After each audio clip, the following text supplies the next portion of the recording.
चित्रकार की मौत। जयंत एक प्रसिद्ध चित्रकार था जिसका नाम गांव के हर कोने में सुना जाता था। वह अपनी कला में इतना माहिर था कि उसके बनाए हुए चित्र जिंदगी जैसे लगते थे।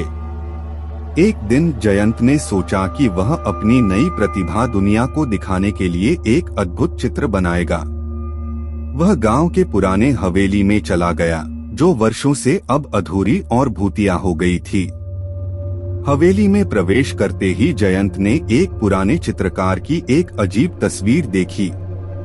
तस्वीर में चित्रकार का चेहरा भारी और अदृश्य था, जैसे कोई उसके जीवन की शक्ति चुरा ले गया हो। जयंत ने तस्वीर को देखते हुए सोचा कि वह इसी चित्रकार की प्रतिभा को अपने चित्र में प्रकट करेगा। उसने अपना डिब्बल कलर्स लेकर काम शुरू किया। रात के समय जयंत ने एक अद्भुत चित्र बनाया। चित्र में एक भूतिया चित्रकार का दृश्य था जो चित्र में खड़ा था और अपने पूरे अदृश्य शक्तियों के साथ उस चित्र को जीवन दे रहा था। जयंत के बदलते हुए दिमाग में सिर्फ यही चित्र बस गया। उसने अपने चित्र को तमाम रहस्यमयी और अजीब रंगों से सजाया। प्रातः काल जयंत के चित्र में जीवन आने लगा। चित्र में चित्रकार के अदृश्य शक्तियां बढ़ गईं और वह चित्र में जीवित होने लगा। जयंत को समझ में नहीं आया कि क्या हो रहा है। वह चित्र के सामने खड़ा हो गया और देखता रह गया। तभी चित्रकार ने जयंत की दिशा में बढ़ गई और उसने उसे जड़ से अपने पास खींच लिया।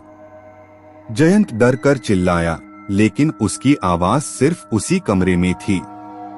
बाहर के लोगों ने कुछ नहीं सुना। चित्रकार ने जयंत को अपने चित्र में ले जाकर उसे जड़ से जोड़ दिया। अब जयंत भी वहीं चित्र में अदृश्य रह गया। गांव के लोगों ने जयंत को कभी नहीं देखा, लेकिन वह चित्र के आकर्षण में आते रहे। यह चित्र अब भी वहां है और हर रोज कोई न कोई वहां जाकर जयंत की रूप में चित्र में जड़ा हो जाता है। गांव के लोग अब उस चित्र के साथ कोई साथी नहीं बनना चाहते, लेकिन चित्र हर रोज किसी न किसी को जड़ लेता है। जब भी कोई गांव में नई प्रतिभा आती है, वह वहीं जाकर अपने चित्र को बनवाता है और चित्र में जड़ जाता है। और इसी तरह गांव में नई प्रतिभा को हमेशा चित्र में जड़ा रहना है।